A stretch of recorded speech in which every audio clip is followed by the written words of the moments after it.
So now we are in the process of assembling the Hutchinson wheels. The valve stem already is in place with the anti-seize on it. I'm using the Wood copper anti-seize, which is very nice and very good quality. And now the main part is always using the Vaseline on this rubber seal, because it's very important to have good lubrication first of all, and it won't let it dry, and it will also seal the surface, pretty much ensure the pressure sort of problems to avoid the pressure problems in the future. So this is the OEM seal, which I'm actually reusing, but it's always better to use the new ones, but these are quite in good shape, and I don't think it will be a problem to reuse them, because when I got the wheels they could hold the pressure without any kind of problem. So I'm gonna add a little bit more Vaseline on the surface. That's it. The valve stem is in place, and the seal is also in place. So we're gonna leave this here, clean the hands. Okay, so I'm gonna show you what we have here. So this is the back side of the wheel, which have the anti-seize on all over the studs. And we're gonna now lubricate the tire and place the bead lock inside. So this is just a normal stuff. I don't know what's it called in English. Probably soap for the tire mounting shops. I don't know. I just borrowed it, asked for some, and they gave me from the tire shop. So it is very important to lubricate both sides very, very well, because these tires are extremely tough, and they are also very thick here, so it is very important to have good lubrication. And if you will look at the construction of the wheel, it is almost like vertical. I mean, it is almost without any kind of sort of big dents, so it will hold this bead quite well. So it is very important to lubricate from both sides perfectly.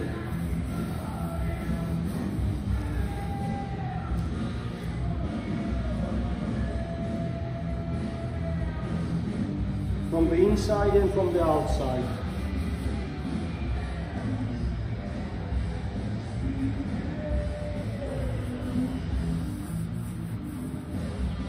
It is pretty much straightforward to assemble these wheels. It is very easy. You just need to have just a little bit of the idea what you are doing.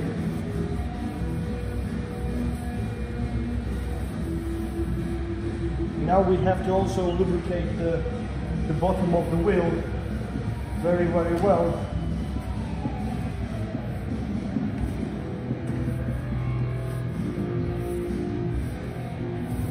To let it sit without any kind of hesitation and without any kind of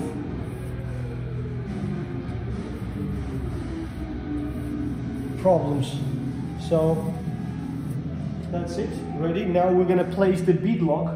This is made by me with the PVC pipe. As you already know, I explained it, because the factory one, which comes from Hutchinson, it is a rubber one, which is even softer than this one. This is very, very strong. To reduce the weight, I drilled the holes inside, and on 4 of these I have saved 7 kilograms of weight. That's a big difference, guys. 7 kilograms on 4 wheels, that's a big difference. So the main part is not to mix up the side, because I know that this will have to be on the driver's side, so you have to be very careful not to mix up the rotation pattern and rotation direction. I'm gonna place the bead lock now inside the wheel, inside the tire, like so. And whenever I'm gonna put this one on the wheel, like so. That's it. That's what we wanted to achieve. That's it. So now it is very, very straightforward. What we need to do is to put the front part also lubricated and then assemble it. Clean hands. Well, sort of. Also, the front part needs to be lubricated with the soap, tire mounting, some kind of liquid, which I don't know what it is exactly. Exactly the same way as the bottom part. It is very important.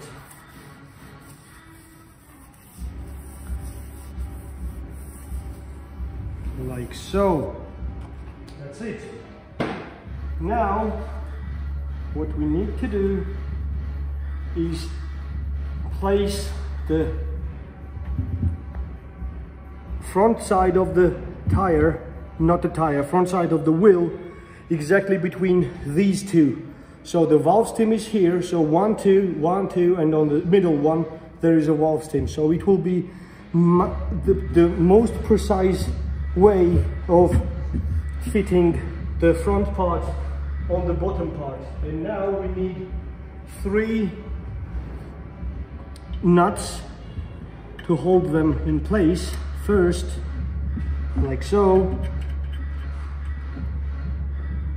here as well. As you can see on the Hutchinson wheels, which are sort of created for the civilian use, they have this kind of 3 taller studs, which gives you the ability to press them down in place, and after that, after pressing them down, it gives you the all of the studs will gonna come up in place, and you're gonna put the nuts without any kind of problem. So what we need now is to use just a ratchet, but you have to be very, very careful, because you definitely want to do it in symmetric sort of shape, so you won't have any kind of disbalance, and you won't have any kind of problem with the surface fitting, because if you will over torque one side, you're gonna have problems, and you might damage the threads on the studs and the nuts as well. As you can see, they start to come up like so.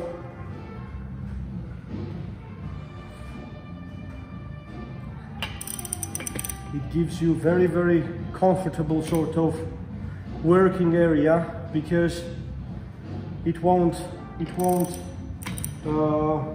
give you the problem, so you're not going to be pressing down on each corner. It just gives you the comfortable position to work without any kind of interference.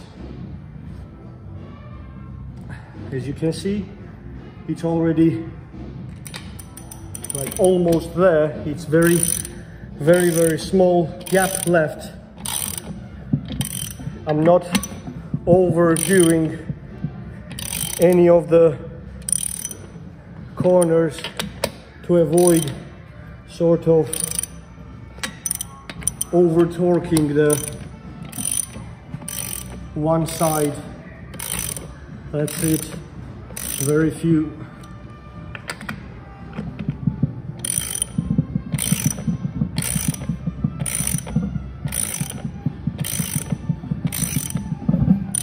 That's it.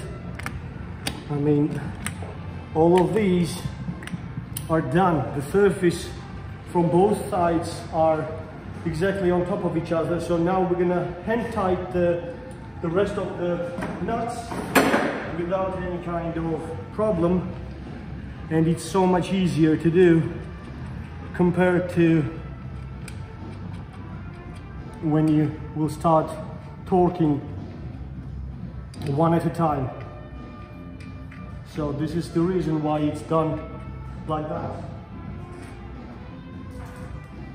Every wheel have 18 bolts and nuts, which makes it very heavy, but very tough. That's what we need. That's what we need for the proper off-roading.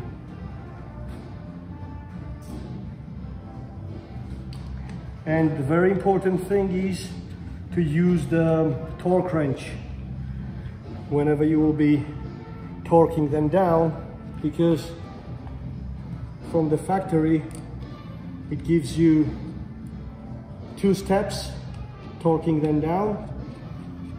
One is 30 to 40 Newton meters. It doesn't matter really, as long as you will do it right. And second stage is to torque them down on 85 Newton meters. It's like you have to make sure that these nuts will gonna align properly, like so. And after that, putting the socket on top of both parts, like so. Because if it will be overlapped, it will be a problem like this. You cannot have it like this. You have to line them up and put the socket on both of them.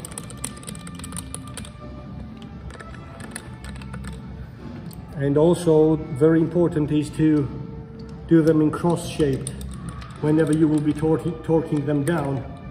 I mean, with the hand tight, that's not a problem at all. But whenever you will be using the torque wrench, it is important to torque them down in the star-shaped pattern. It is very hot today, honestly, I'm dying. Jesus. Sweaty and dirty. Anti-seize is very, very important, guys, because whenever you will be crossing the waters and dirt and mud, it will go through the threads and it will have always a problem with it. You're gonna have a problem because it will be rusting up quite badly. So to avoid it, I'm recommending using proper nice anti-seize.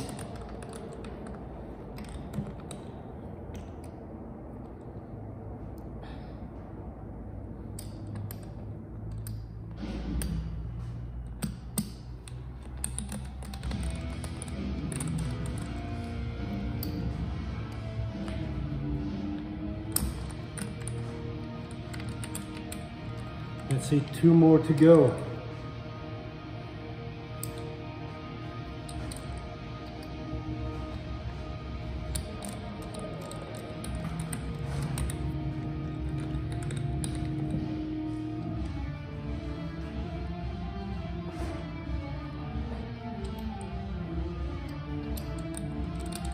Okay, so now what we need to do is get the torque wrench first to set it on about 40 Newton meters, like so. Get it tight, and that's it. We're good to go. So we now start with the taller ones and go in the star shape pattern. 1, 2, 3.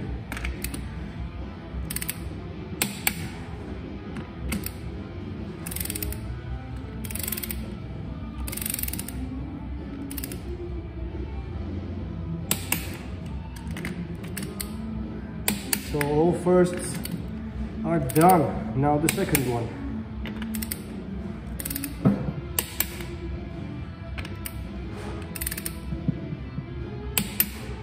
Third one.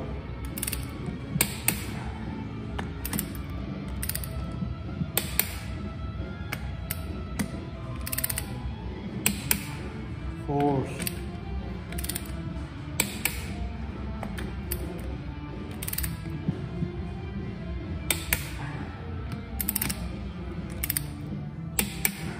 And the last one in pattern. Okay, so now, as we've done all 18, we have to retorque it on 85 Newton meters. That's it. Again, sorry, I'm sweaty. That's it. That's it. That's it. Exactly the same pattern as we did. 40 Newton meters. Now 85.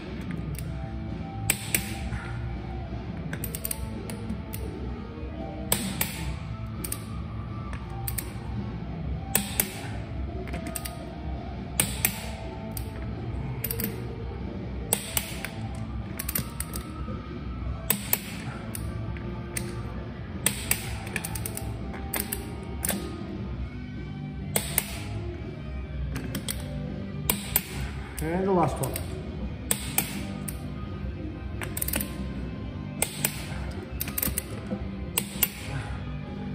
You can always double check them, and don't forget to unload your torque wrench.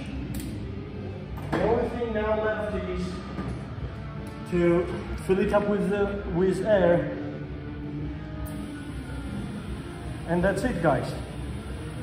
Thank you very much for watching. Keep the thumbs up for more.